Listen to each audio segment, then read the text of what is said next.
Hey everybody, this is Rydo and we're back to another recording of Hearthstone. Today is Friday, July 26th. We're on the European account here. We have a challenge a friend, so let's immediately see if we can challenge a friend. No. So, the question is, do I want to spend this entire weekend trying to challenge a friend on my European account? Or do I want to just re-roll this 80 because there's nobody online? I suppose there's no other reason to re-roll this or this, so we'll leave that decision for later and we'll just keep an eye on if anybody is on the European account and they want to friend me real quick, or if they've already friended me. That's a point. This is actually the 5th year anniversary, as best as I can tell, as far as when I started playing Hearthstone personally. So a lot of these people who have been on last online more than a month ago are people I friended certainly less than 5 years ago, and very possibly have not played the game in several years, but not as long as me, I guess. What does that really mean? It just means Hearthstone is old, Hearthstone is dying. I think we need to do the Tavern Brawl here, yes. And we're going to be just given a random deck, so we're going to hope one of them is a Druid, Hunter, Priest, or Warlock deck. Regardless, we have to play. We still have a decent amount of news. Just honestly, it felt like 2 or 3 times as much news came out between Wednesday, the end of the stream on Wednesday, and the beginning of the stream this Friday. Why is that? Maybe video game announcements and games coming out on Steam come out on Thursdays. That might be the case. If that really is the case, I should have figured that out by now, and I should have some things left over for like Monday. I guess it really wouldn't be a terrible thought to leave some news out for Monday if it gets down to that.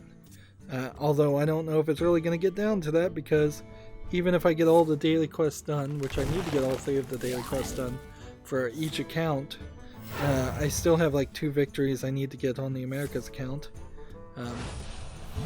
We went quite long in the first recording. So let's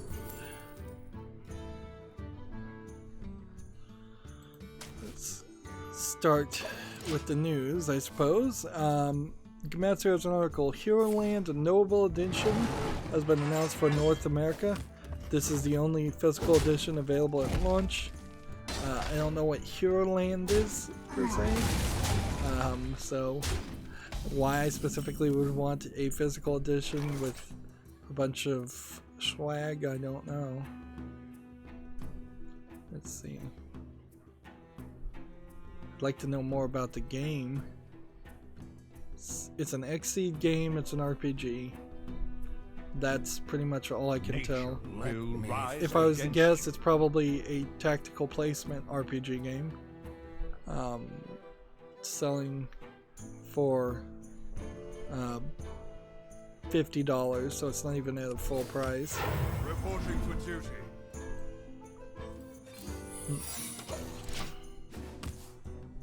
I suppose that is news, though, and some people probably do like physical editions, so it's worth stating a statement of fact, and that yes, there will be a physical edition, but it certainly felt like a kind of unimportant statement. Now, we do have a lot of games to talk about. That doesn't mean the games are going to be particularly good. We have this game on Steam, Space Raven Quest, Tiny Planet. This looks like this is a hand-animated point-and-click game. But it's tagged violent and nudity, which this does not look like a game that would have violence or nudity in it, so is this a troll game? Seems like it now, because I'm seeing what looks like a baby getting injected with drugs, so this feels like this is a troll game. Or are they trying to do something like they did on YouTube, where it was misappropriating Spider-Man and Frozen characters and having them do all kinds of unspeakable, disturbing acts upon each other? It says mature content, especially depictions of sexual acts and/or violence.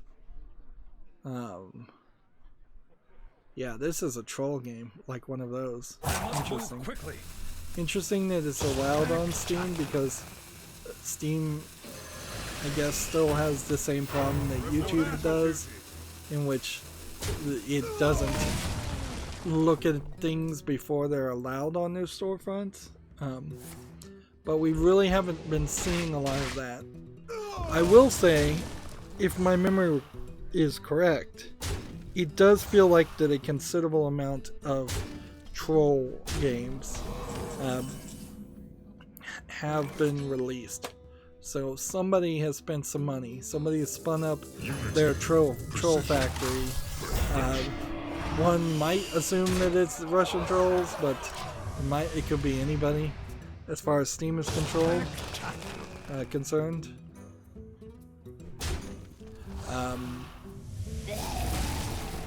I think we're gonna have to see Steam and Valve do something to kind of stop troll games from getting released. Remember, they said they were going to allow everything except for things that were straight up trolling. There has yet, in what feels like 6 months of them making that statement, there has yet to be a instance that I have seen where they actually remove something for being straight up trolling. Maybe that's because it's all done in secret, behind the scenes, but yeah, I'm not really seeing that. You looking at me? So, next game we have on Steam is called Clickable Coffee Shop, which again looks like a clicker game, for lack of a better term, but it looks like a very low effort clicker game in the first place. So again, feels like a troll game. 99 cents, English only. I can see. There is, I suppose, a danger of buying a low effort game or a troll game and then having that money go to fund trolls who are doing something more dangerous. Like, if there was shown a true fact that, like, the fake news on Facebook that was pro-Trump and anti-Hillary, if that Cambridge Analytica stuff, I think that's the name of the company and the scandal I'm thinking of, if that showed exact evidence that it had been in part funded by people purchasing funny troll games on Steam, that would be unfortunate, to say the least. I mean, inherently, when you spend your money on a product, you have no idea where that company is going to send that money or use that money, so it's not like it's your fault or your duty to know how a company spends the money you give them, although maybe you want to take it upon yourself to make it your moral duty for that. Most people would not agree with that. Let's try Hunter and Priest. But it certainly would be unfortunate if it turns out that you're funding something against your own interest. As for Clickable Coffee Shop itself, it's 99 cents. It's English only. I think I already said that. It's not a game of any real interest, assuming it isn't a troll game in the first place, and is just a low effort game. It might be that simply a lot of games were held back because they were low effort games, and Steam or Valve's opinion was, well, these may be low effort games, but they're not troll games, so we're gonna let them out onto the storefront. It's me personally that uses the phrase very low effort games as a indicator of games I don't believe should be allowed on your storefront, not Valve. Valve said they'd allow anything unless it was illegal straight up trolling. This is the game we have here on Steam called Zombie Battlegrounds, which is the definition in my mind of what a very low effort game is. It's an asset flip Roblox style clone. We've seen hundreds of games that have been released like this, when all of this is really just things you get on the Unity store for cheap or free. It's 89 cents discounted, English only. Yeah, and there's no reason anybody should buy that game. And the good news, I think, is that I don't think anybody actually is buying these games. That being said, the bad news is these games still get released. So the message is not being made clear enough to deter people from making low quality games. Next game we have on Steam to consider is Shark Attack Deathmatch 2. This is mixed, but mostly positive over its lifetime, which is weird. This looks like it's a slightly interesting game, so I want to kind of figure out why people are not happy with it. It's $4.99. It says it has single player, so that's fine.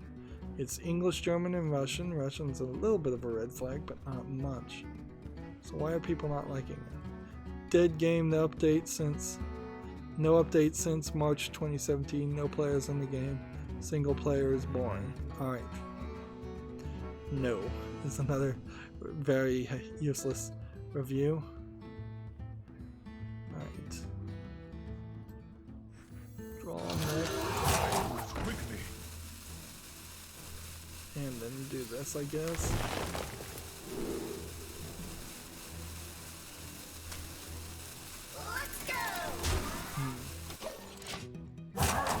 So, I'm willing to believe that this game is dead. Shark Attack Deathmatch 2 is dead.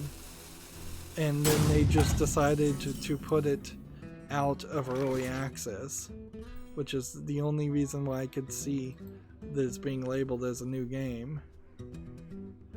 The other game that this developer made was Comedy Night, which was played by streamers and got way more popularity than I think it deserved, and it's not really much of a game.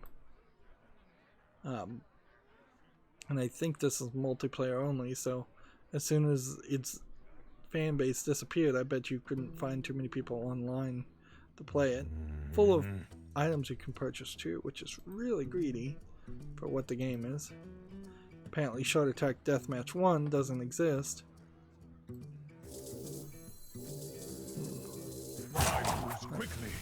This I wonder what this does. And then this.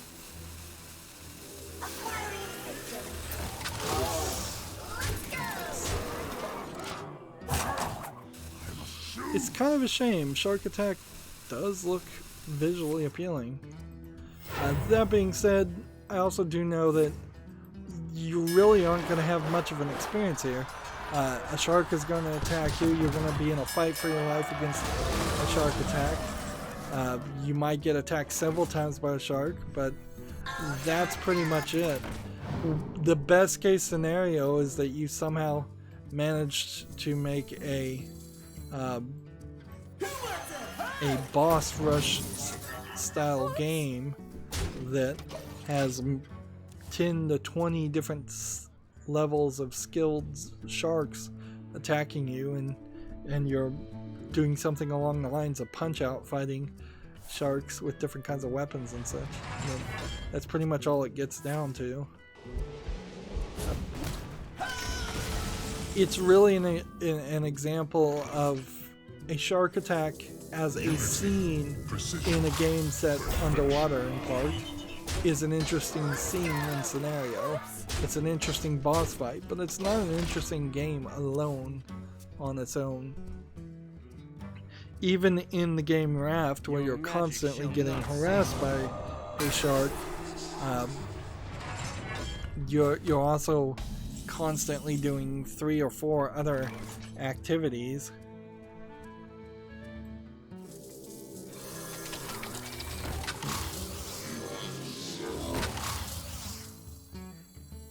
Let's see. Whoops. Let's go.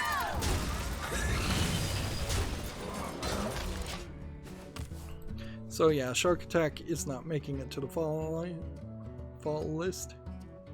Next game we have on Steam is called Dark Beastry, which is an early access game. Looks like it's a top-down, turn-based positioning RPG. Interesting. Somewhat interesting in the gameplay idea.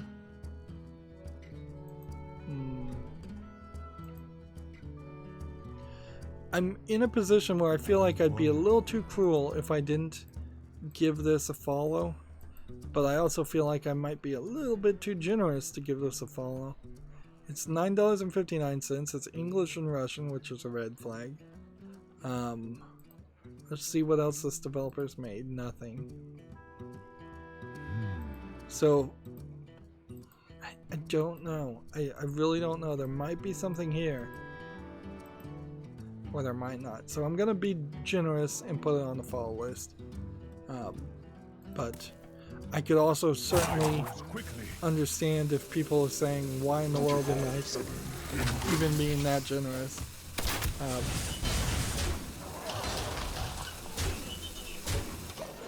In part, I think it's because the video footage it's showing me is showing me a gameplay style I really haven't seen.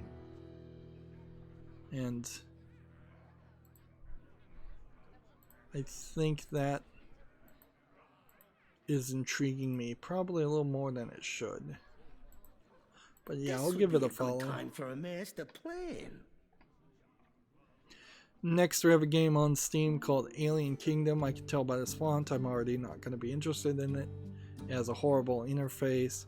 This is clearly some low effort first person shooter game. Saying a wide variety of locations and scenes that have been, they're probably all pre-purchased assets. This looks just terrible. Though this was early 90s MMO, the graphics would be fine, but it's not. We're almost into 2020 at this point. It's $5.99, English full audio, it says. Alien Kingdom not making it to the follow list.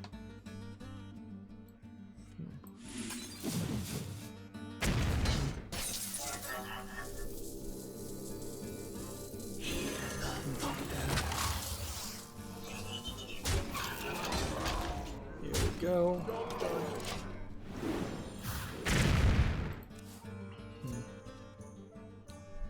Let's see.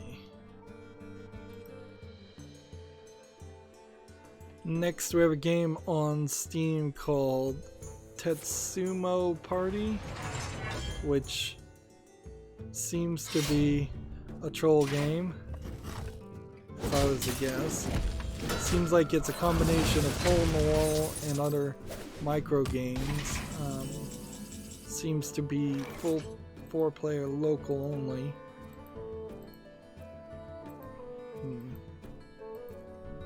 Interesting, they put a black bar behind the sumo's butt in one, then they put the screenshot without that black bar. Maybe they blurred it a little. $4.49 discounted. It says it's single player. This doesn't really look like a single player game to me. This seems just like a very derivative game. Not something that particularly interests me. I don't think there's a lot of entertainment playing as a single player. I don't think that there would be a lot of entertainment in general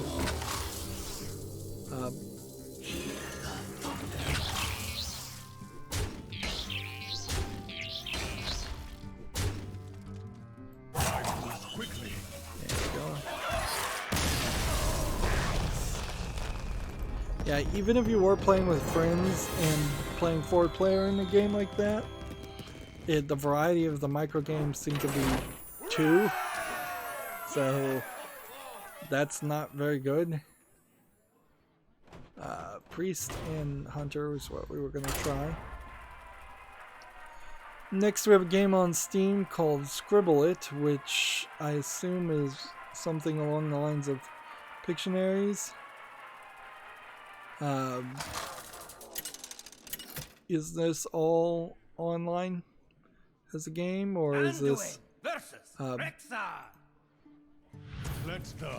or is this possibly shall bring victory. single player too? I'm not sure I really like this art style for the menus and the user interface, but it seems like it's going for something. It's not just, this isn't really just like a low effort art style. I don't like that the colors are changing in the backgrounds and that the background matches the color of the foregrounds. That's pretty bad.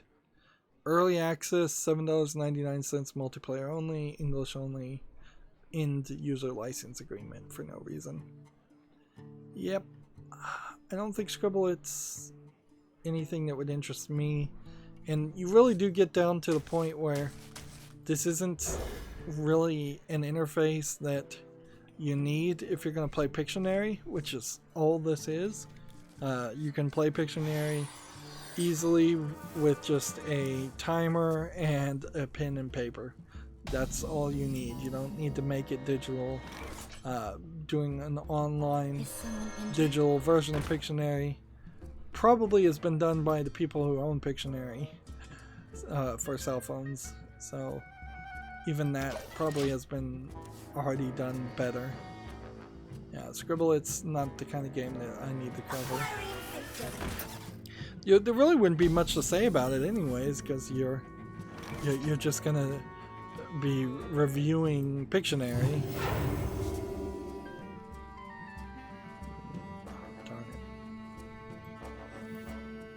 Right away. Do that right. Next we have a game on Steam called Post-Soviet Zombies, which, while this does look like an actual top-down twin-stick shooter game, I suspect by the title this is yet another troll game.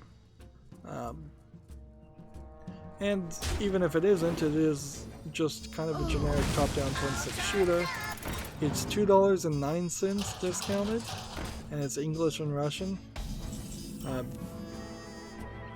I don't know if you can really classify this as a Russian troll game. Maybe it is, but then maybe it rises to the level of a Russian joke game. But isn't that the troll in a lot of cases too? Is that a troll game is just a troll game because it's Russian? It has Russian in the name, or post-Soviet in this case in the name. So it actually looks like a mediocre top-down twin-stick shooter. It's not terrible, whereas I've seen a lot worse.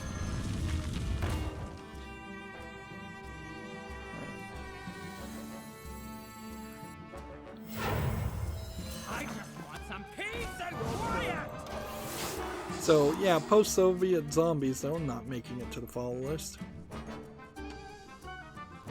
Here we have Dark Tales Edgar Allan Poe Ligia Collector's Edition. I'm not sure what Ligia is. Ligia? Something like this. This is from Big Fish Games, so it's $12.59 discounted in English only. It's a hidden object game. These hidden object games still coming kind of on a weekly basis. 1 or 2, maybe 3 a week from each publisher. There's about 3 publishers in particular that seem to consistently release them. $12.99, $12.59 is still way too expensive for what they actually are.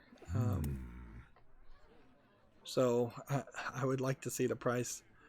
I'd like to see an annual hidden object game sale happen. really wouldn't hurt, frankly, if sometime around Valentine's Day you said, Valve said all visual novels or all romance games are on sale, and sometime in the middle of like the summer, or when there's no real other events going on, not the summer sale itself, but some other time when there's not been a sale for a while, they just say we're gonna put all of the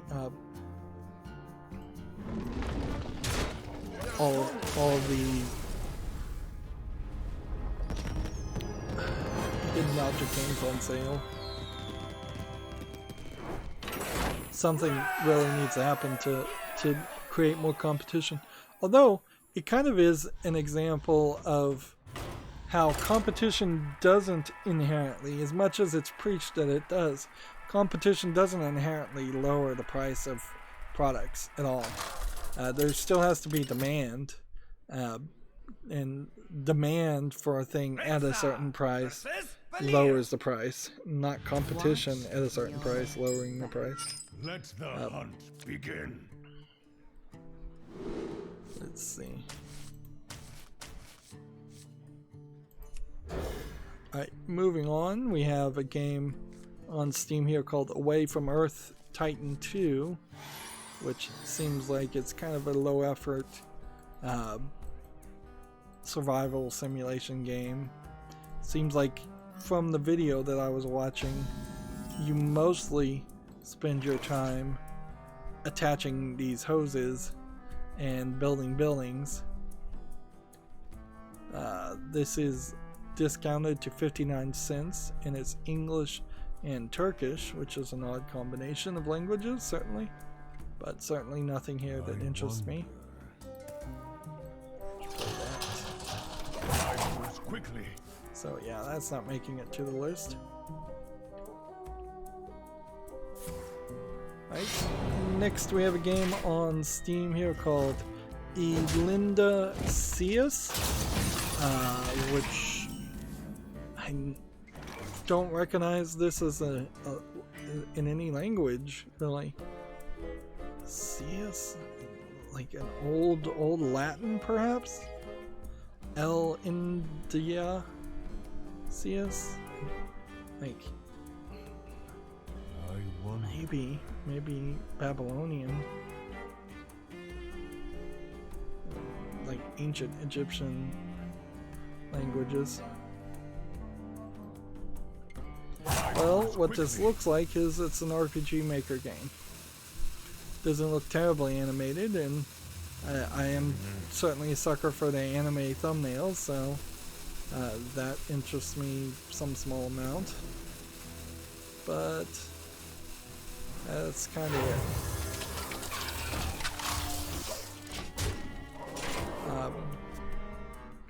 Elinda Series is 20% off for $7.99, and it's English only. Interestingly, here we have I suppose this is supposed to be a female from that cleavage, but she's way taller than this other character, and she's also taller than this assumedly male character, and from this face design, that does not look like a female to me. It's like they took a male head and put a female body, put it on a female body. The only other thing I could think is maybe this developer has developed something else to give us an idea. What else have they made? I wonder. Let's see, Shadows and Lies, Fortress of Hell, Ironborn. Let's see if any of these have been reviewed.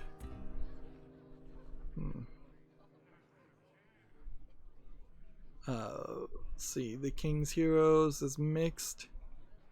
The Tavern is mixed. Leica is mixed.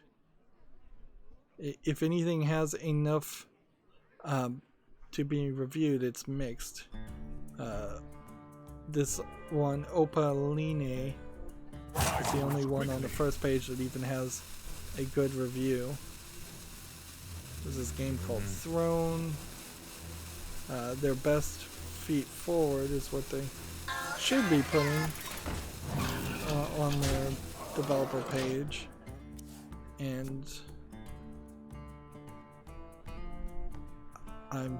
their top sellers are a collection of nothing. Here, if we look at this, their top sellers, they say, is the game that just came out and that has no reviews, this game which is mixed, this game which is mixed, and this game that doesn't have a review. Attend me. So yeah, these don't sound like high quality RPG games, and they seem to visually be attempting to sell on cleavage, as so many games, low effort games, seem to do.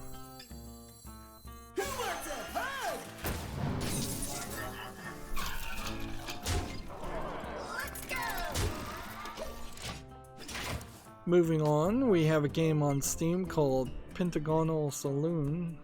I assume that's how that's pronounced and not Salon. I think Salon is with one O. What is this really though? That video showed me nothing. And looks like it's a low effort escape the room style game. That's pretty much all I can figure from it, is there is an escape the room. Solve the puzzles, join the party. 59 cents discounted, whole bunch of languages supported, 19 achievements, which is a little too high for a 59 cents game.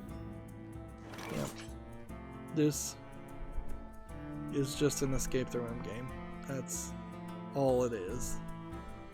Yeah, I have no interest in that.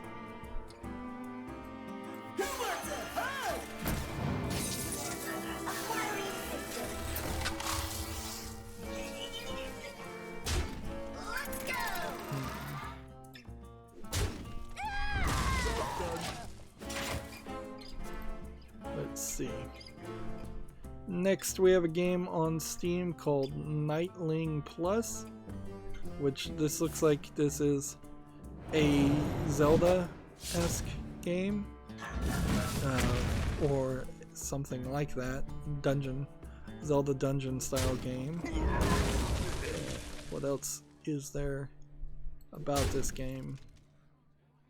Though, the thing about The Legend of Zelda, the original game, is it would have been rather boring if you just went in each temple, from temple to temple, and didn't have a whole overworld full of elements to search and secret elements hidden throughout the game in insanely difficult, impossible to find locations.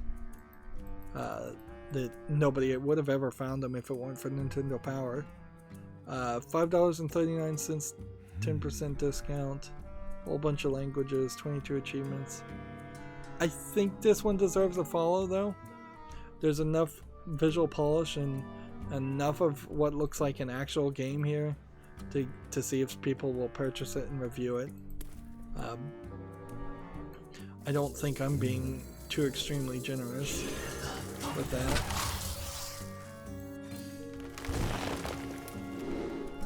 Just take this. Let's go. Hit that. Hit that.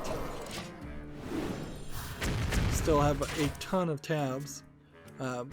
Actually, there's a bunch of tabs that are asleep, because suspended, that's the phrase. So I know those tabs happened at least when I last reset my computer, because I was doing the hardware upgrade and putting in the new SSD through the new adapter board.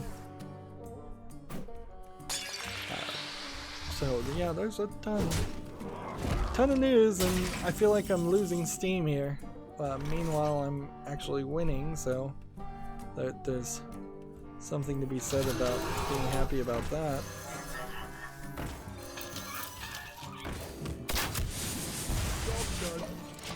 Let's see, next game we have on Steam is called Snares of Ruin. This looks like a Western animation style. It's not good. Look at that face. That is terrible. This looks like it's tagged sexual content. It looks like it's made in RPG Maker. Yeah, this here's another example of just not knowing anatomy, not knowing how to animate lines. Inherently, I think this is in part why I never really get a good sense that Western animators have any kind of style or are taught any kind of style, because you see a lot of this garbage, and I think you see a lot of people that took art in high school or junior high from teachers that didn't really care what they did or care about their quality, and so they weren't ever really taught here. Here's another great example of just inconsistency. The face is way bigger and way wider, and elf ears.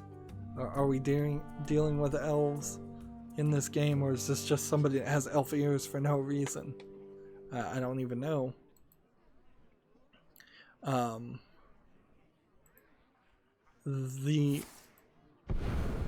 guess they are dealing with elves in this visual novel, for lack of a better term. $5.59 discounted English only, and 49 achievements. That is way too many achievements.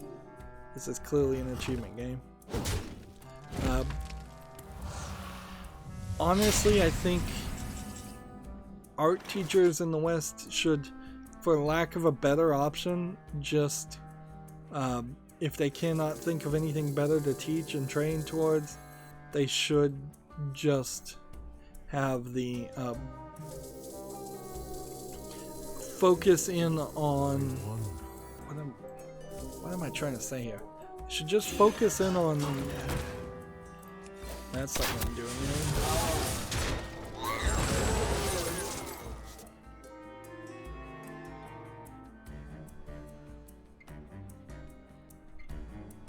They should focus in on animating and drawing things the way the Renaissance taught it. If you just go with realism in drawing, like just hyper realistic drawing, Renaissance style drawing, that would at least be a consistent art style. Instead, what we get is just bad drawing. It can't, in my mind, be classified as an art style. There have been some art styles that are intentionally unrealistic drawing and exaggerations. Caricatures, when done correctly, are examples of drawing something in an unrealistic way, but I wouldn't call a caricature bad drawing. Whereas a lot of the animation styles that I see from game developers particularly is just bad. It's just not skilled, it's not consistent, it's just not good. And really, if it comes down to everybody just needs to ape anime, I guess then everybody just needs to ape anime, different anime styles throughout the decades at least. But just be good in whatever you do. Of course, I'm getting into a bit of a rant, and I don't have any reason to be getting into a rant when I have so much news to talk about.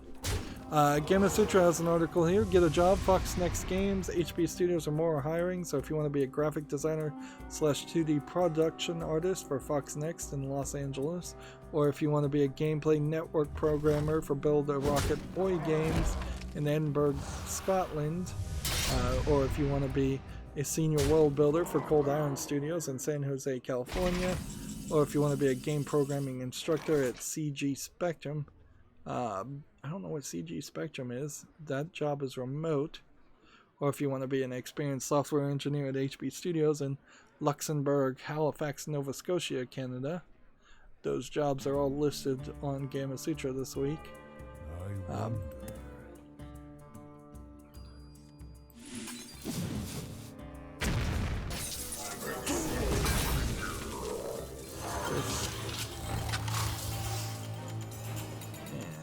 This, that.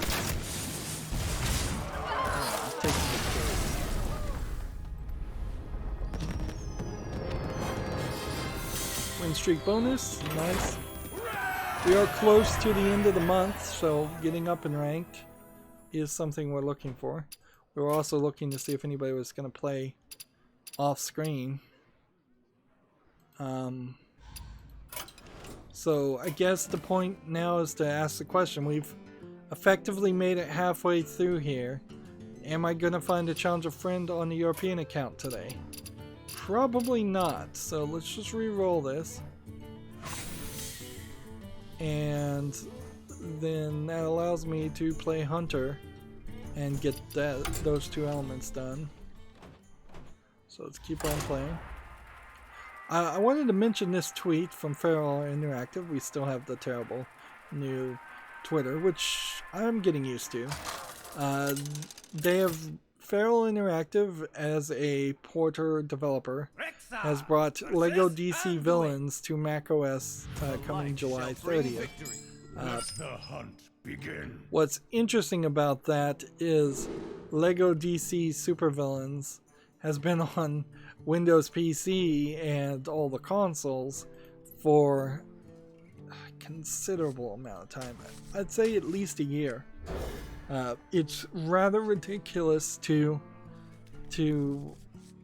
take so long to port it to macOS. But I guess inherently it also goes to show that very few people who own a Mac OS PC are trying to actually game on Mac OS. They either dual boot into Windows or they don't play games at all on that hardware. Moving on, the ESA put out a hashtag Games for Change 2019. Video games can change the world. The way they tweeted this in particular was to say everything from social justice to something else, and I really am not a fan of the lobbyist group for the video game industry to embrace, even just as a way of pandering to things, the concept of social justice, which is very loaded term, to say the least. Need to actually zoom in on this page quite a bit if I was going to read the text. There. See, this past June, the ESA sponsored and participated in the 16th annual Games for Change Festival. The gathering featured developers, creators, researchers, and technologists, educators, policymakers, and nonprofits together. Let's see. Playing is fundamental valuable. It helps us experiment. It helps us escape. I can agree with all of that, it seems.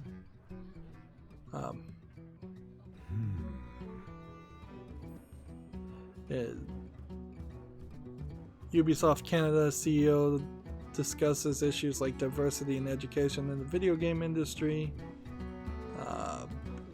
Yeah, I believe this was one of those events where somebody got up on stage and said something, for lack of a better description, I will just call as highly political in a less than highly political environment.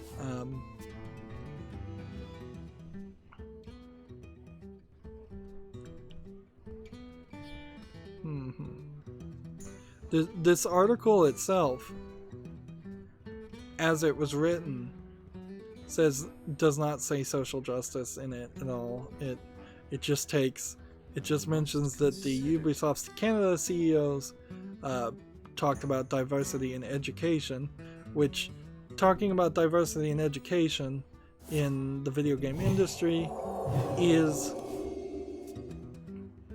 pretty acceptable. So why the tweet was such a loaded phrase, I don't know. Like, I hate to use the phrase dog whistles to extreme SJWs, but I think that's pretty much what we got there.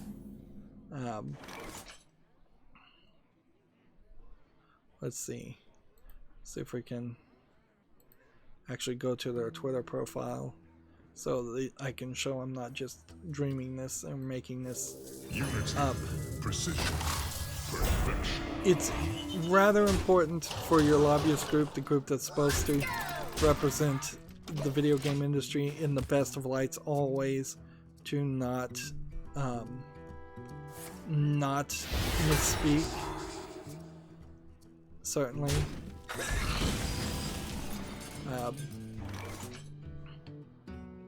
So here you have 3 hours ago the ESA, with applications ranging from medicine and education to social justice and beyond. You could have just said with applicants ranging from medicine to education. People around the world are using hashtag video games to change the world for the better. Check out our highlights of the 2019 Games for Change Festival, and then click to this link, and that link definitely came to it.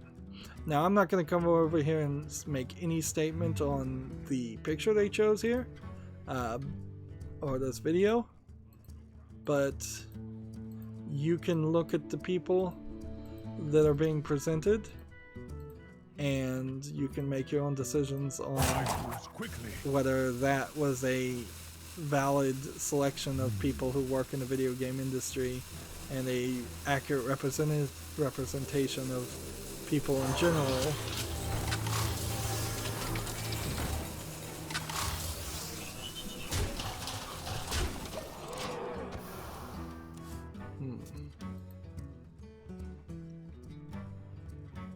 So, yeah.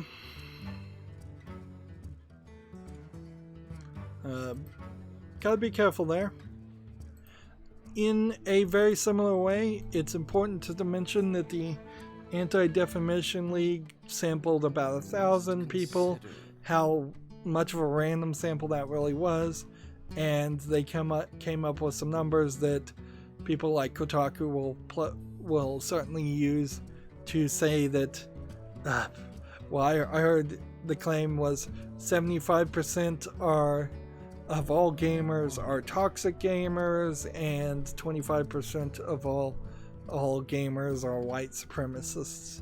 The bias of the Anti-Defamation League, if you do the research, is pretty obvious. It's in their name. They don't need to exist if nobody is defaming anybody. Thus, in many instances, they claim defamation is occurring rampantly more than it really is. Not that it isn't happening. A sample size of 1,000 people that you probably hand selected for your survey is not a realistic sample size. The way they phrase the questions are clearly looking to find the answers that they want, and in their questions they're asking like briefing. They said like 51% of all players have had a toxic experience playing Minecraft, and like, no, not really. Just because your friends might grief you in Minecraft doesn't mean you're having a horribly awful time in Minecraft. So it's a misunderstanding of the phrase griefing. I don't believe this is the first time that the Anti-Defamation League in particular has gone off after video gamers in general to label them as being bad. So you might see some reports around that, and those reports should be pretty fairly ignored, in my opinion. Constantly we get this pushed upon us that I guess I'm gonna play Priest now, and then if maybe switch between that and Custom Hunter. Constantly we get people trying to say all video gamers are toxic, and it's just a stupid thing to say. It's not the world I experience. It's not what I have memories of when I have played online. It's not what I get in the comments. It's not what I see in even the horrific comments, you know, on YouTube. It's not what I see. So yeah, take everything with a grain of salt, including everything I'm saying now, I guess. Moving on, TechRaptor has an article. New Doom ports will require online login and remove features. So Doom 1, 2, and 3 have been announced for, I believe, the Switch, maybe the PS4 and Xbox One. The first two games are also releasing on Android and iOS, and you can grab both Doom and Doom 2 for $5, while Doom 3, which includes the BFG edition enhancements, cost $10. Let's see. The biggest fault, however, is it requires you to have a Bethesda.net account, which is ridiculous, certainly.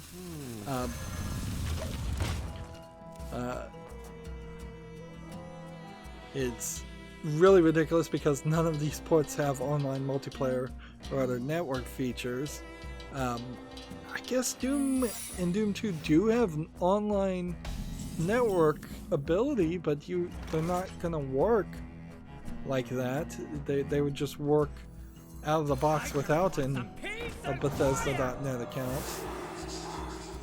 So I really have no idea why they would require that, other than the fact that this is Bethesda, and Bethesda is clearly run by ZeniMax, is clearly a bunch of jerks.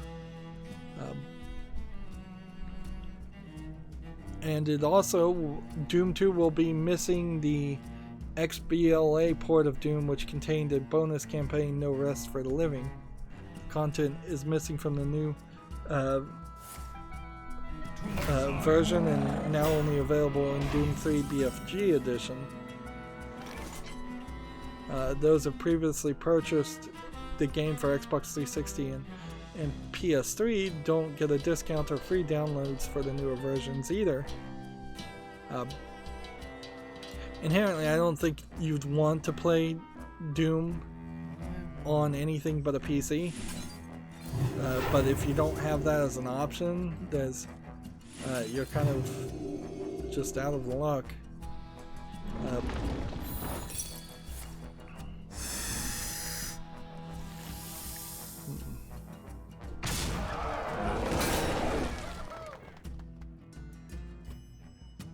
Let's see. So this is a weird way to release these games when there's really no reason for you to need to release the games that way. When you could just say, hey, we're giving away Doom 1, 2, and 3 at a discount, and they clearly paid somebody.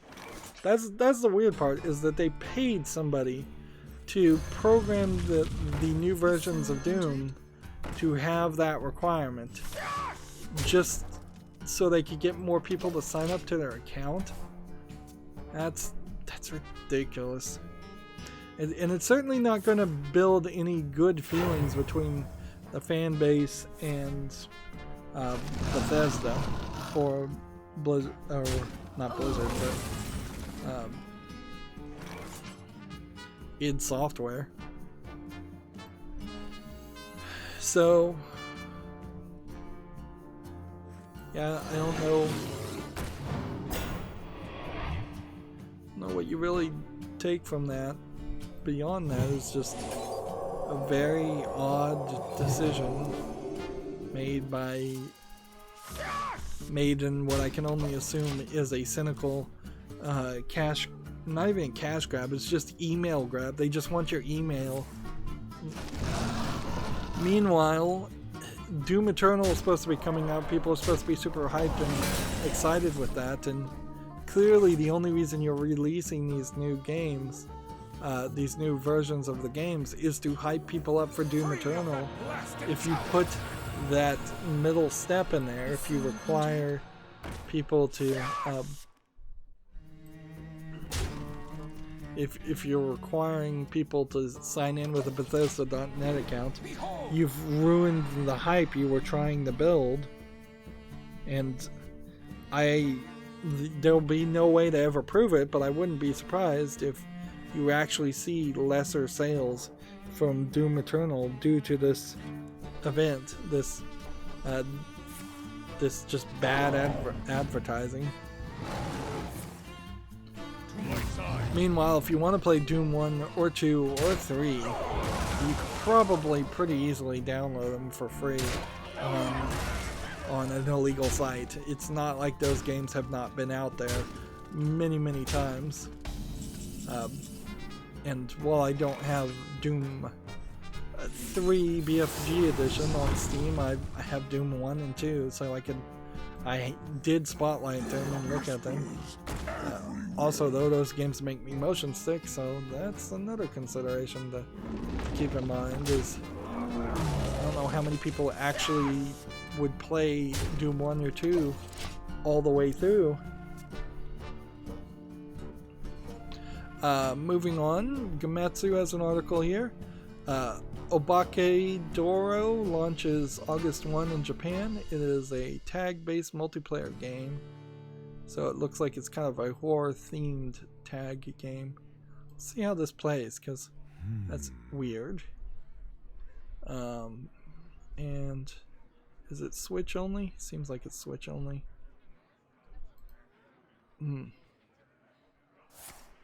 So this probably is a pretty simplistic game, if I was to guess. Where you're running away and then hiding from the ghost. And then I guess if you get tagged, you probably turn into the ghost.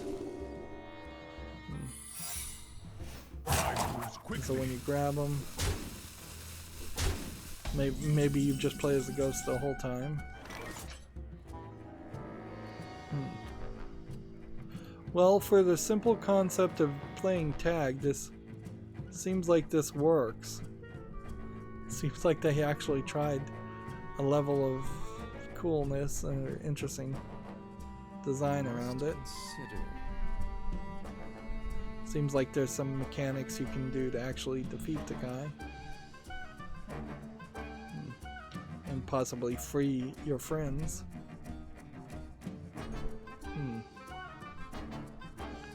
Yeah, I could see this coming to the eShop. Let's see.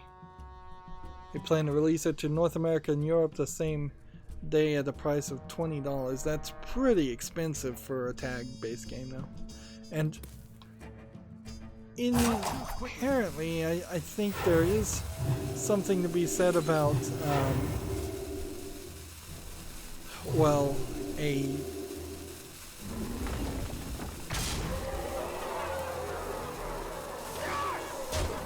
there's something to be said about the concept of playing outside games and games for little kids like tag actually outside and not turning them into digital games.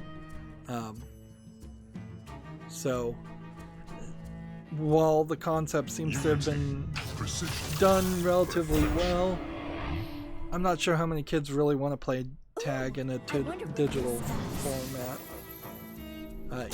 It's like it's tag for people with no friends who love to play tag, which might be pretty much nobody. Next we have a game on Steam called Legend of the Tetrarchs. Now I could swear I've seen an RPG Maker game that looks extremely similar to this already today. So if we've already seen this game, apologies. It just looks like an RPG Maker game. Probably the new RPG Maker MX, if I was to guess, but there's nothing of real interest here. It's discounted to $13.49. It's English, Japanese, and Chinese in the interface. Yeah, no reason why this would make it to the follow list. Let's see.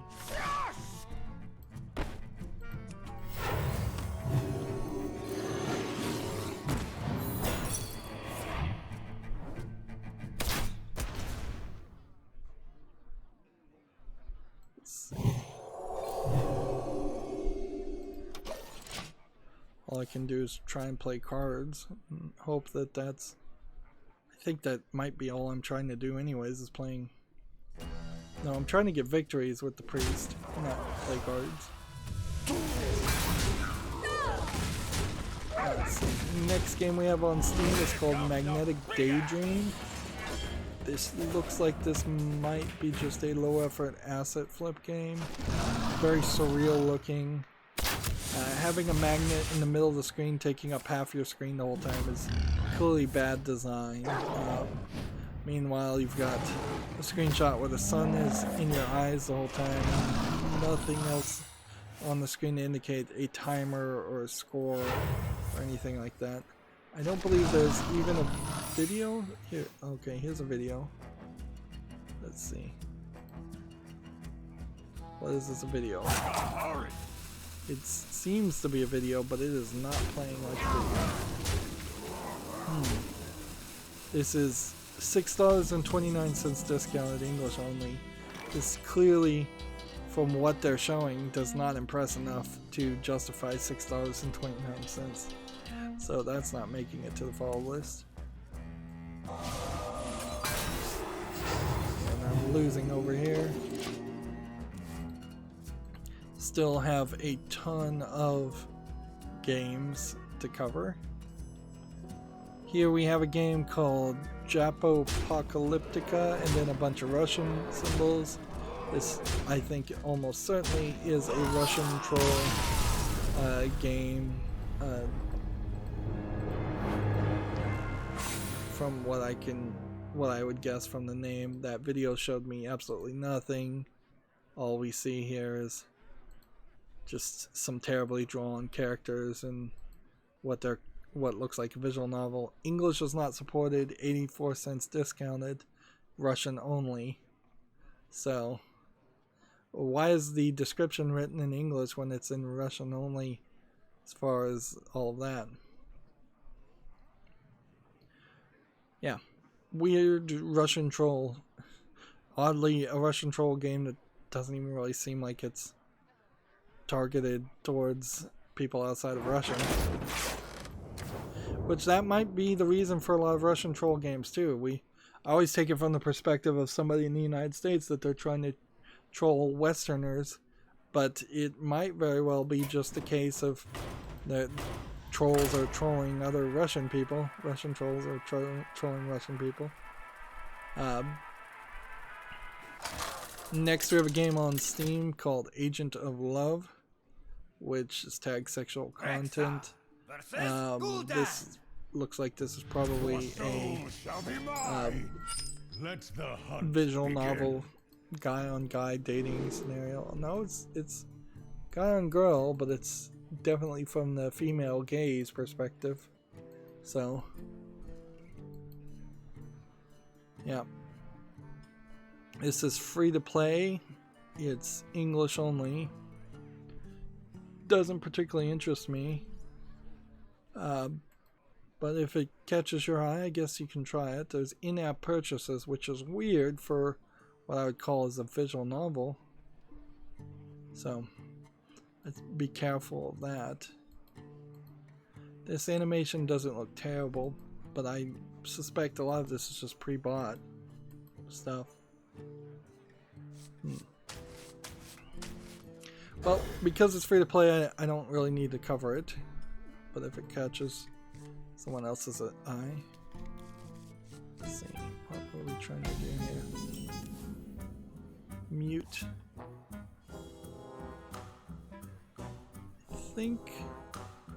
I think I have to mute Team YouTube. Yeah.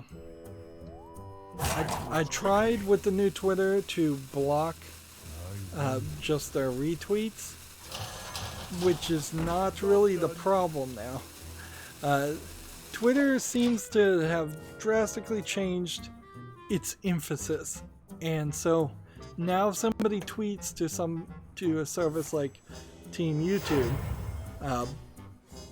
and maybe this has something to do with how their account is set up, but I can't see any settings, frankly, that would indicate that.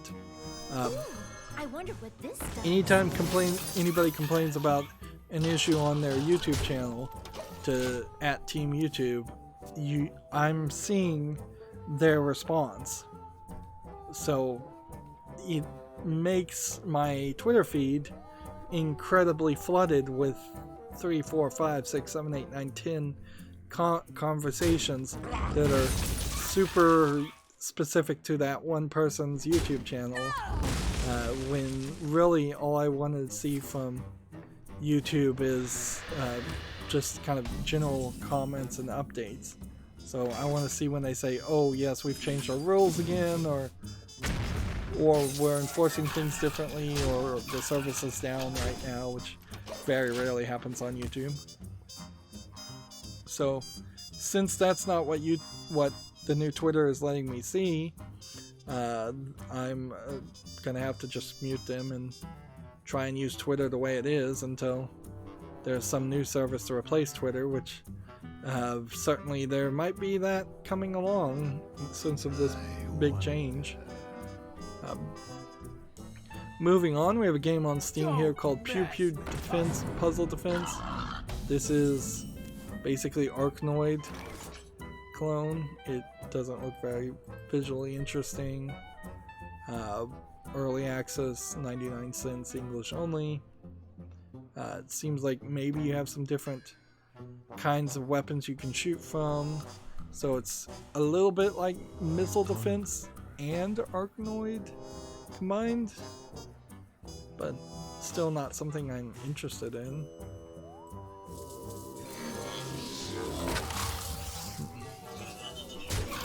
Let's go ahead with that.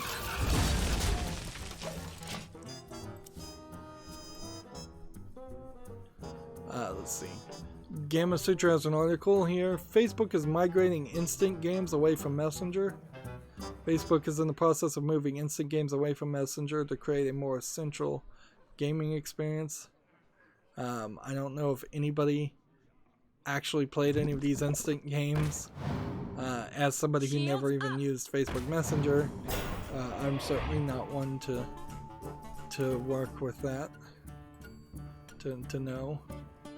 Facebook and gaming is still always going to be a failed concept. Facebook and getting into anything consumer facing is going to be a failed concept because everybody just hates Facebook at this point. Precision. And I don't know how you fix that short of firing the CEO and establishing some new new person in charge that everybody loves. That's about it. If Elon Musk bought Facebook, for instance, and he was in charge and said he was going to make a whole bunch of changes, that might bring a bunch of people over to Facebook, but maybe not, even for Elon Musk. Moving on, we have a game called Destructopod, which is just to fly around and shoot things. There's a little bit of visual polish around what this looks like as a almost on rails shooter. So you're supposed to follow a path, I guess. So it's a little polished, but this is kind of not super interesting to me. The ability to shoot things while flying in a race is a slightly interesting idea. It's almost like if you were trying to make a Star Fox 64 clone. I guess that's kind of what this is, with some basic physics and basic graphics. It's early access for $15.99, English only, full audio. If I saw something that was starting a lot further down the line and wasn't early accessing it at this level of quality, I might put this on the fall list, but I really don't have enough faith in it in its current standing to think that it's actually going to get better.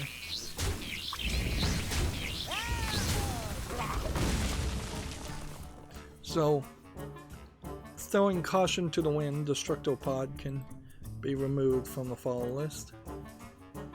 What's funny here is I may not even get to the Asian account and instead just be out of news, and at that point I want to wrap up because it's another sleepy Friday stream. Certainly nobody's on the chat. There's nothing energizing me while covering these news and playing Hearthstone, so I might as well just take the Friday off and play Hearthstone in silence and let my voice recover a little bit more. Not that I've been doing a lot of recording anyway, so my voice has had plenty of time to have a break, but a little bit more break wouldn't hurt. Let's see, next game we have on Steam to look at is called Terminus Survival, which looks like an asset flip first-person shooter game. Yeah, looks bland and generic and just a bunch of pre-made assets put together.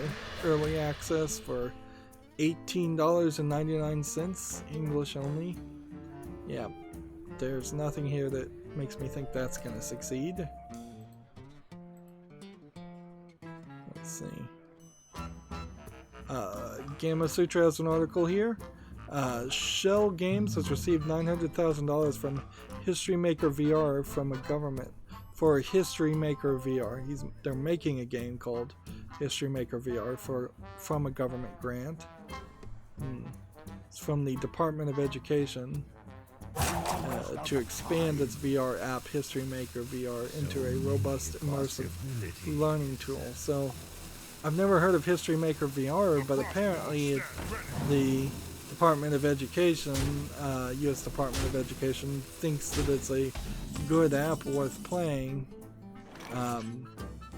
or worth expanding onto. That being said, this might just be cronyism more than anything else. The money may have come to them because the people knew.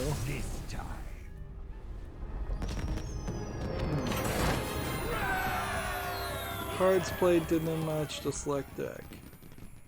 Alright, discard the game. That's a new pop-up. I've never seen that before.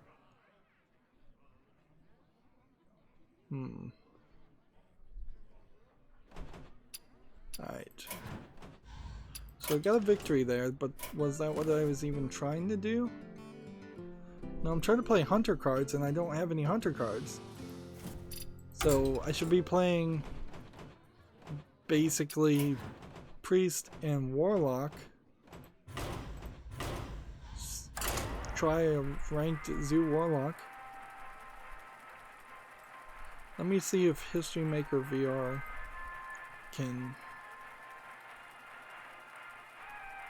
is on Steam.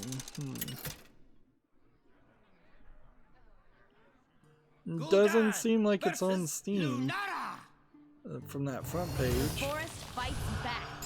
Your soul shall be mine. History Maker VR is a virtual reality puppeting tool for classrooms.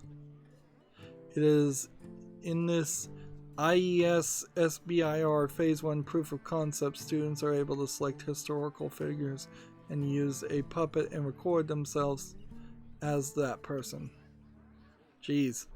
So it's a deep fake, an animated deep fake of in VR. All right. There might be some educational uses for this idea. On the other hand, it might just be the government wasting money. Inherently, I still think it's pretty dumb to try to have VR headsets in every school. Meanwhile, there's teachers that are still getting underpaid and lower quality teachers that are being hired because of lack of funding. It really would be pretty easy to run the Department of Education in the United States. You'd just say, we're going to pay all the teachers more and we're going to reduce a lot of the extra incentives and and focuses that we do to afford that.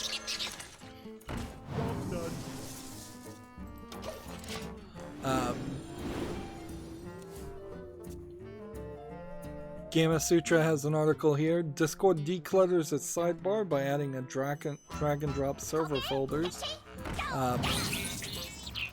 So I haven't opened or launched Discord in over a year.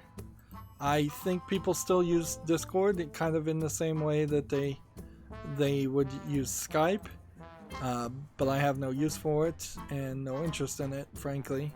Discord's attempt to launch games certainly hasn't led to a significant amount of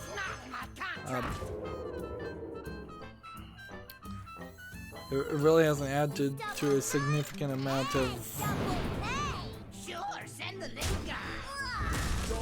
good quality games or competition, so or it really hasn't done anything to the video game industry. I imagine some of those Discord exclusives will eventually make their way to Steam, but they're so unheard of games that it really doesn't matter. They're not relevant. It's way different than the Epic Store, and the Epic Store particularly figuring out ways to get exclusives of things that would definitely have been on Steam otherwise. Moving on, Gamma Sutra has an article here. Tilting Point invests $30 million into Mino as cat games launches worldwide. So, I don't know what cat game is, but apparently it's a iOS Android game.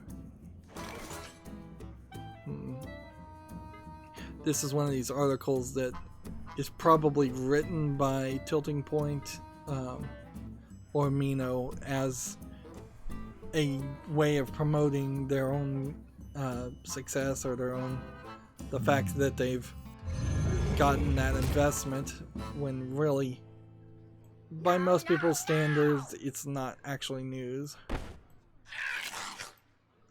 Do this, and this, and then I'm gonna do this. I'm gonna do this,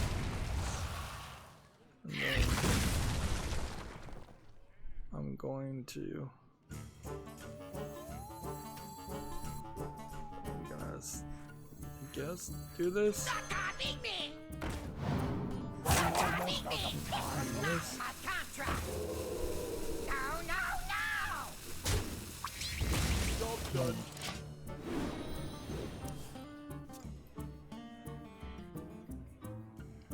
Gamma Sutra has another article here. Amazon is ending Prime Video support for the Wii U for the what I assume is incredibly small number of people that were using Prime Video on the Wii U. That sucks. For everybody else, I doubt anybody cares.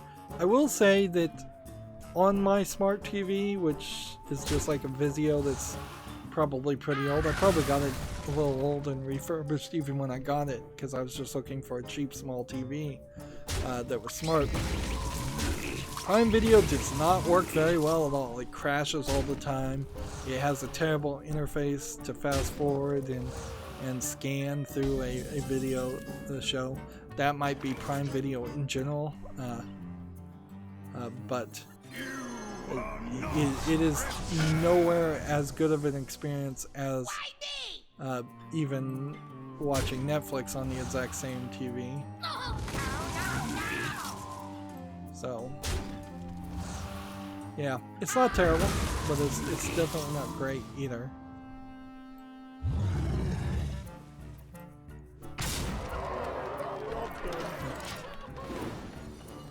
Well played. Let's see. Are they really gonna beat me? Maybe. Savage War. Yeah, he's gonna beat me.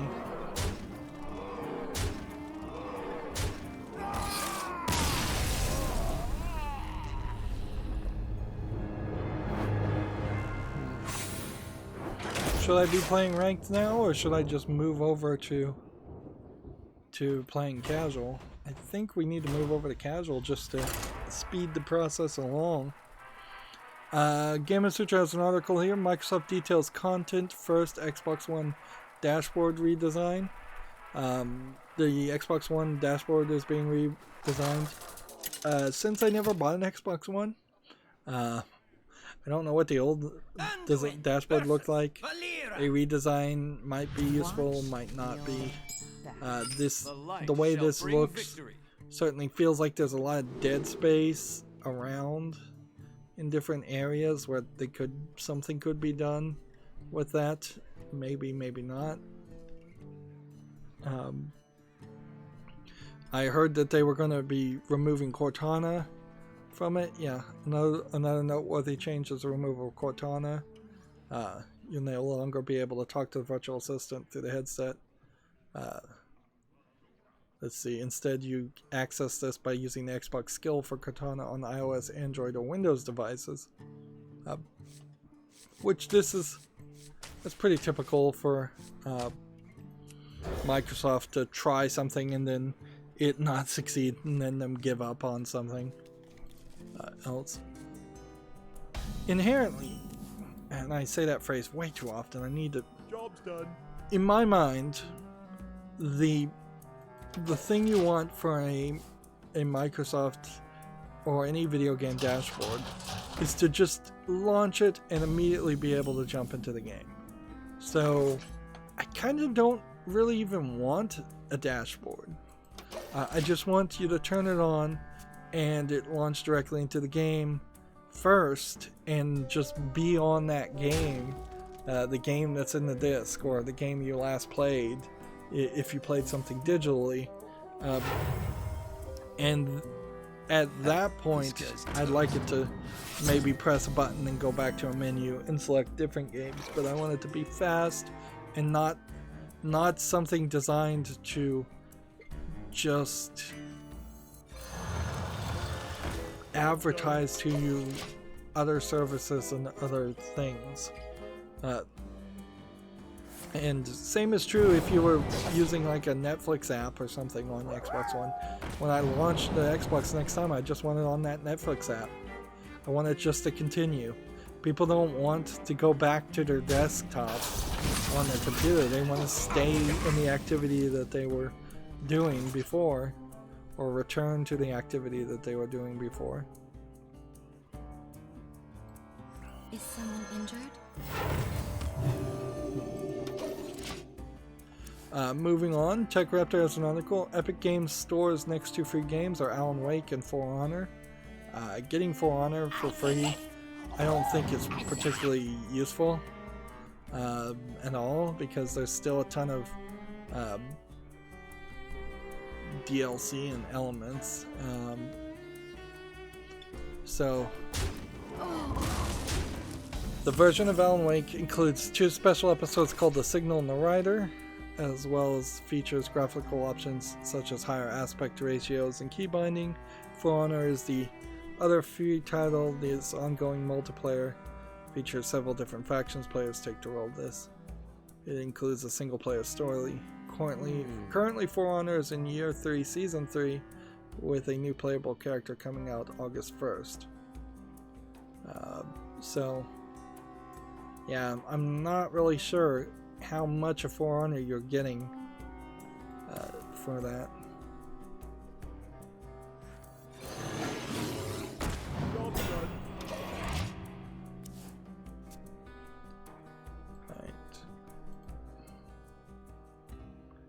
See, Gamatsu has an article. Wired Production announces Gamescom 2019 lineup.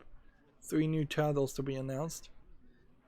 Gamescom runs August 20th through 24th, so we're not too far away from that. This is the Cologne, Germany big video game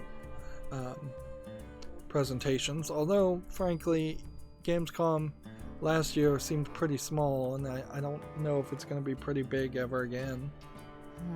The games that they'll be showing is Close to the Sun for the PS4, Xbox One, Switch, and PC. Deliver Us to the Moon for the PS4, Xbox One, and PC. And let's see. It said 3 new titles. There's some unannounced titles from renowned developers also. I wonder. So, yeah, we might get some new game announcements from Gamescom. It's not like there was a ton of game announcements at E3. It really did feel like there was a good chance that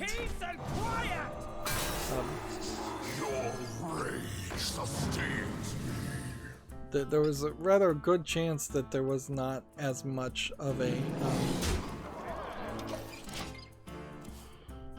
what am I trying to say? Yeah, E3 didn't show off a lot of games, so there's a decent chance that there's a lot of games coming out in the next 6 months to a year that did not get showed off at all.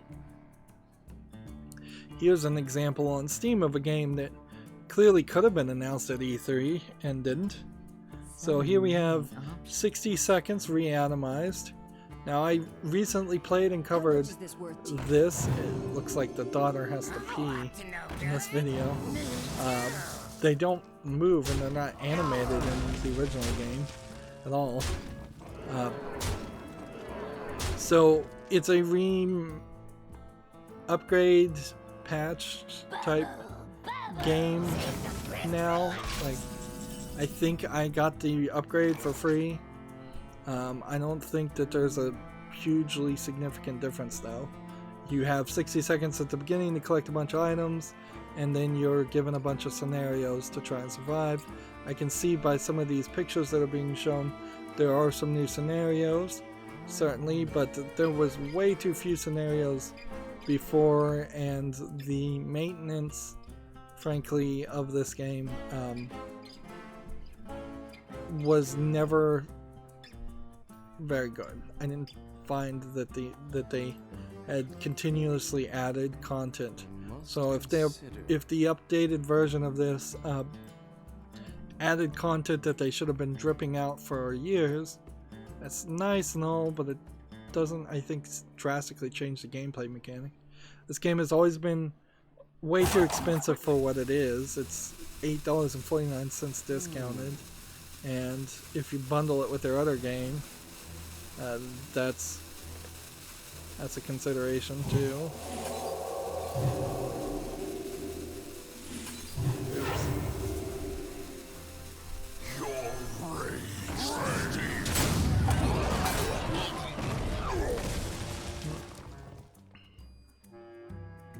Oh man, I can win here if I don't screw this up, but I took too long. So I'm gonna keep an eye on 60 Seconds Reatomized and make sure I got the upgraded version. I might do a quick look on it, you know, just a spotlight to say we'll do one game and look at it, but I pretty much hated the first game. I don't think I'm going to fall in love with this slightly improved version of it, but that might be my own personal problem. In a weird way, I kind of want it to be successful in a good game. I want to play a game like that. It's just, it wasn't that. It was totally not my Choose soon. just totally not what I was hoping for.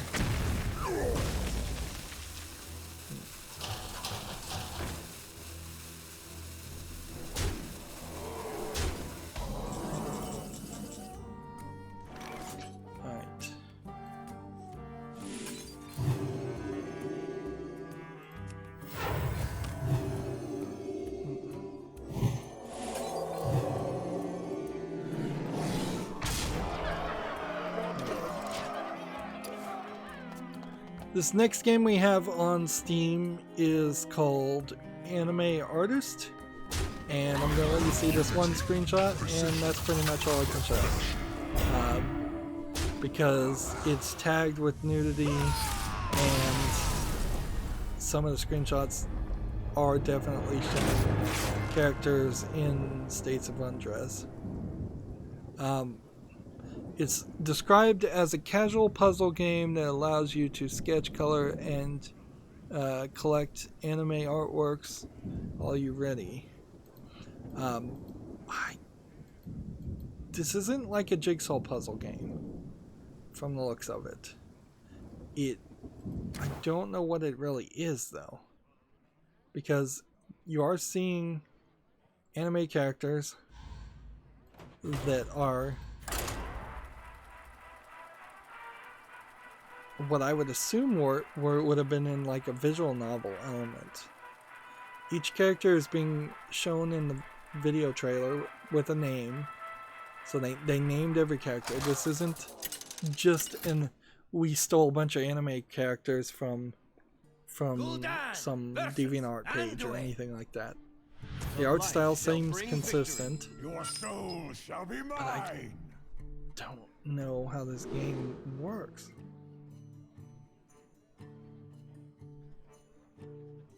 Alright. You reveal the art with a draw tool. So basically you're just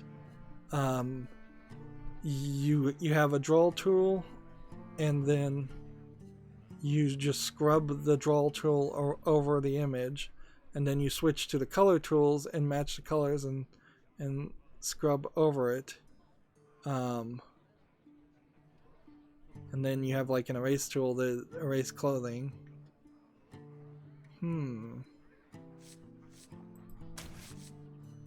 So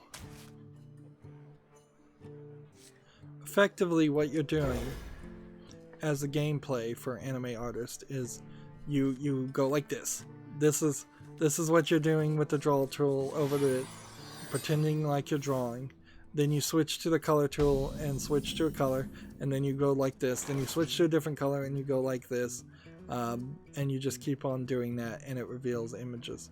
So it is kind of even dumber than a jigsaw puzzle or slide puzzle game, because there's actually no intelligence whatsoever in it.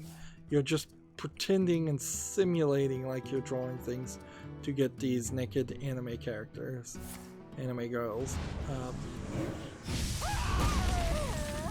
It's $1.79 for this, and there is a ultra lewd pack bundle that brings it up to $2.50 if you really want the lewd images. And there's 19 achievements and a bunch of language support. So many possibilities.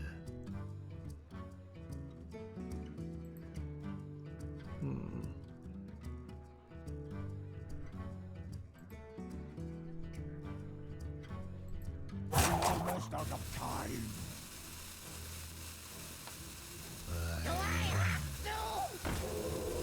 As you command. Yeah, I don't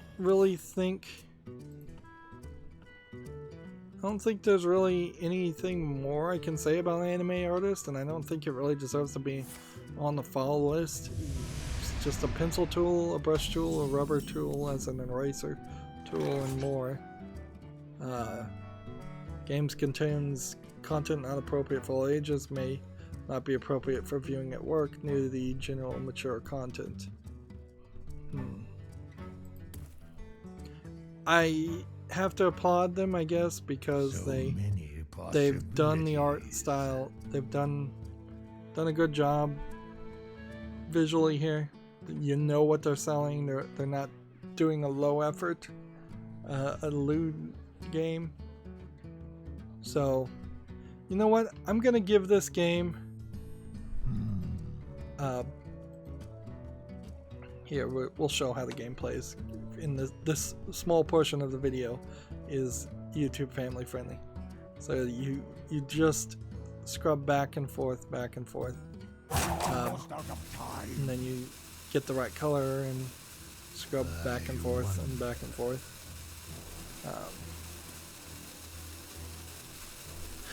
There's something, I guess, to be applauded here for doing a decent level of an effort here. Put this apple on your head. So I'm gonna put this on the follow list and just see if there's enough people to actually review it and purchase it. The price is cheap. Again, it's $1.79. Because honestly, if this was the new style of how they're going to put low effort lewd games on Steam, it at least would be better. It would definitely be better than these slide puzzles and jigsaw puzzles that flood Steam. Moving on, we have a game on Steam here called Red Island. Now this camera is zoomed out pretty far, so this looks like it's a shooter platformer. I don't know if I particularly like this red tones palette here. This might be a player versus player style game, where you're just trying to knock your opponent further and further from the center of the stage. The camera is so zoomed out. $1.99, single player only, English and Korean. It seems like it's a pretty frantic, I wouldn't even really call it a platformer. It seems like you just walk back and forth and then you're in a kind of bullet hell shooter style game. I'll give this a follow, but I doubt it's gonna make it to the list. Alright. Almost out of time.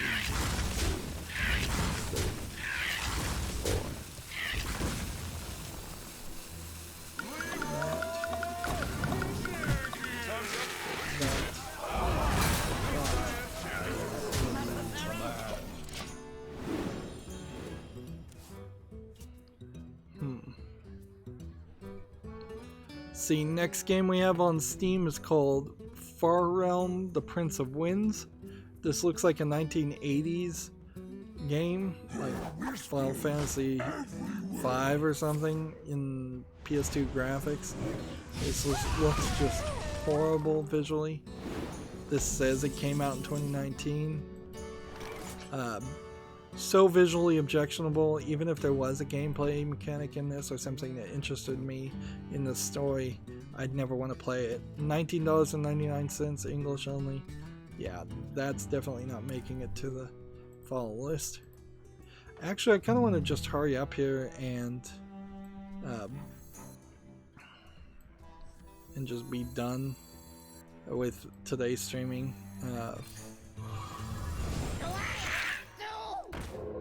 Yeah, I'm not feeling like I really want to spend a lot of time on the Asian account.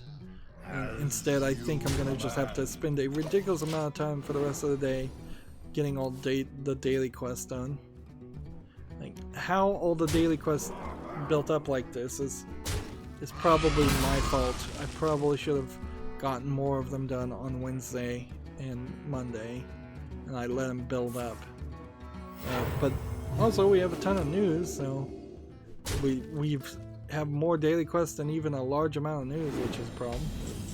Next, there's this game on Steam called A Place for the Unwilling, which is Lovecraftian choices matter, it says. Well, I'm seeing an animated cutscene here. This seems like you're walking around a city where most of the people have been taken over by monsters. It's almost like this is a RPG Maker game that didn't get made an RPG Maker, and thus is way better because of that. $14.99, English and Spanish. I'm gonna put this on the follow list. This really is just gonna boil down to a few factors as far as what specifically how specifically good the game actually is. This is interesting. At this point, summoning 8 1/1 imps would not help any. So, because you can only have 7 minions on the field, so it upgrading anymore is ridiculous. I'd prefer to start summoning two imps. But it won't do that. Next we have a game on Steam here called Tech Corp, which is already mixed 54%. So I think that probably is the kiss of death for it. It looks like it's a simulation game with not a lot here to really interest me. Otherwise, it looks like, while it's visually appealing, it's kind of generic. It's early access for $16.99, discounted, English only, says it has full audio. Play throughout history. See what the negative reviews are.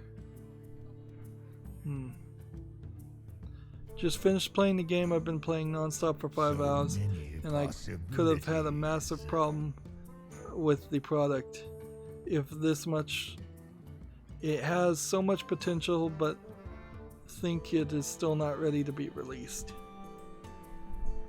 I wanted to like this game, but I just don't. It's more tedium than fun. So many possibilities. There we go.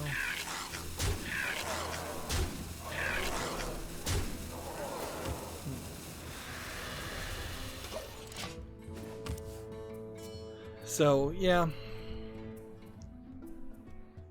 Tech Corp might be a game that, if it comes out of early access, might catch people's attention, but probably not. Not when you have 54% of the users already rating it negatively. So I don't see a reason to put that on the follow list. Next we had a game come out called Wolfenstein Cyberpilot International version, which is mostly negative. This is the VR Wolfenstein side game, whereas Wolfenstein Youngbloods is the main AAA side game. Giant Bomb said they liked Wolfenstein Youngbloods. It looked like it was probably a fine game. I kind of need to play Wolfenstein 2 before I could really make a good judgment on Youngbloods, because it might be doing a really good job compared to Wolfenstein 2 of iterating, or it might be kind of doing a bad job.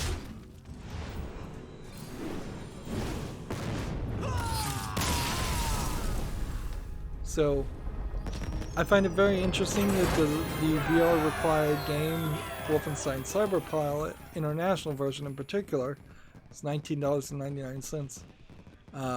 Why is it international? Possibly because it's censored out some Nazi imagery, maybe? Or maybe it hasn't censored out maybe there's a German version? It's odd to label the default version the international version. I'm gonna play Warlock again. The reviews here say, another demo mistakenly labeled as the game, 4 missions in 2 hours playtime, including 2 smoke breaks. Graphics are subpar. Anything beyond 15 feet away is blurry. What a ripoff. Found the game very immersive, but found it to be a bit boring, personally. The mech didn't really have much weight to it, and the enemy AI didn't seem very intelligent. Gameplay is just repetitive, and I hate the drone mission. So just people hating on the visuals and everything here. Whereas Youngblood is also mixed, so people not really loving that one either. So I played Wolfenstein 1. Theoretically I should play Wolfenstein the Old Blood. Then I should play Wolfenstein the New Order. No, I should play Wolfenstein 2 the New Colossus, and then I should play Wolfenstein the New Order. I think part of the problem, if I'm just going to throw something out as a thought here, is that the developers at Bethesda that are developing, the team at Bethesda that developed Wolfenstein people, Arcane Studio, have way too much invested into the idea of the naming convention and some probably just generic concepts around Wolfenstein in general. Yeah, I don't see anything else here coming up under Wolfenstein Cyberpilot. So there is no like non-international version as far as Steam wants to show me.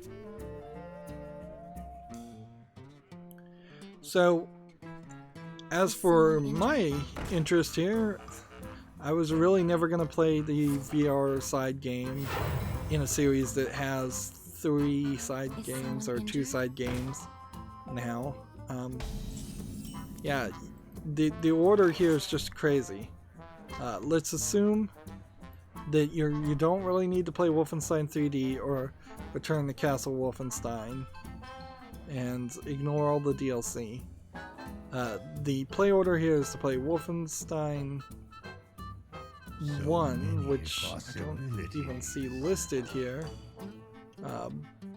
and then play the Old Blood, then play Wolfenstein 2, then play the New Order, then play Youngblood, then play Wolfenstein 3 when it comes out. It's confusing, it's awkward, and it's not really helping a lot. For a series that is really just supposed to be dumb fun first-person shooting, switching between BJ Blazkowicz to his daughters and switching the setting from the 60s or 70s into the 80s for Youngbloods is also a problem, certainly. So this is really where you should get away from that. Now, I think people probably are being a little overly sensitive if they're saying you shouldn't play any game called Wolfenstein unless you're actually in Wolfenstein Castle for a significant amount of that time. That's, I think, probably asking too much there. But these two make it a co-op shooter game instead of a single-player shooter game, and that changes the gameplay, changes the time for. It's getting away from the reboot itself, in particular. It's not a problem that these exist. It's more a problem that these are violating what has already been established as what the reboot was expecting, or the reboot was going to be.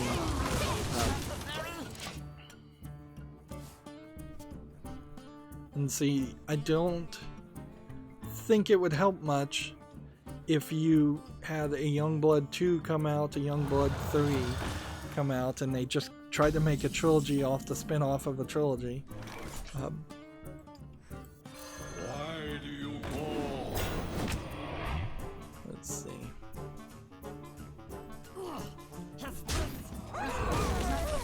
Play all this.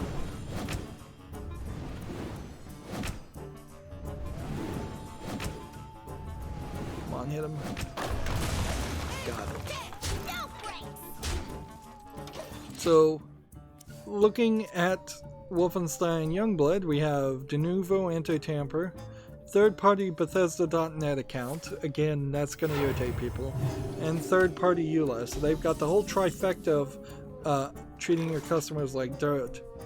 It's 77 on Metacritic, which says it's an average game. So,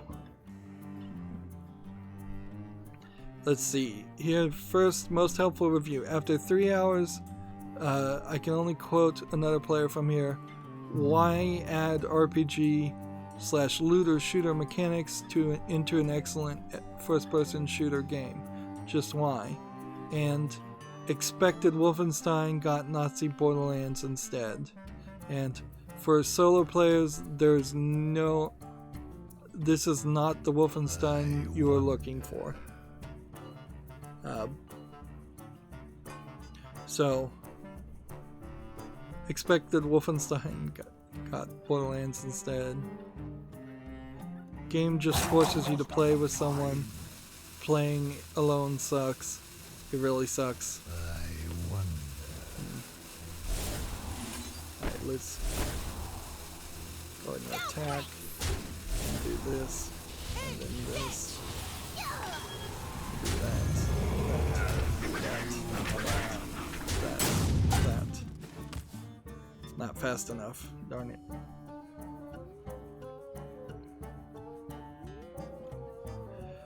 We have another review here. Looks great, but keeps crashing in game. Can't get past the first few enemies without error. Writing crash dump.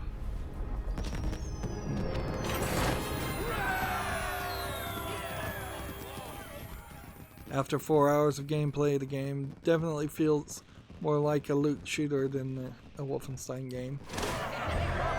So yeah, it's crazy in a lot of ways to try to make a looter shooter and then try to sneak it out just, I believe, weeks before Borderlands 3 comes out.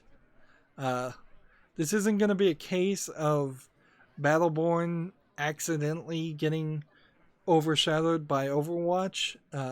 This is going to be a case of somebody knowing that Wolfenstein Youngblood was a looter shooter, knowing that Borderlands 3 was probably going to come out sometime soon, and trying to get the jump on them, and only getting the jump on a couple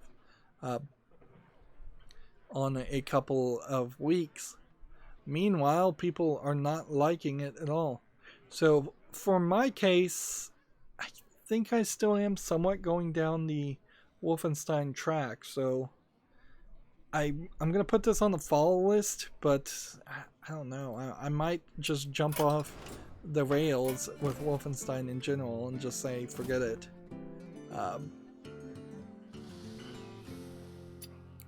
Speaking of forget it,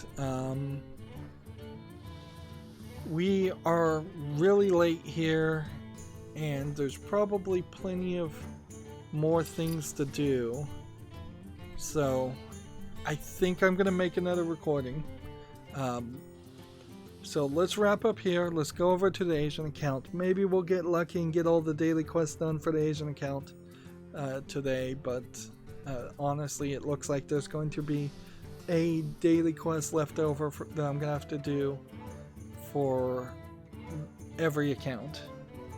That's going to be it for this recording, though. As always, I ask you to like, share, subscribe, comment, and watch every second of my videos.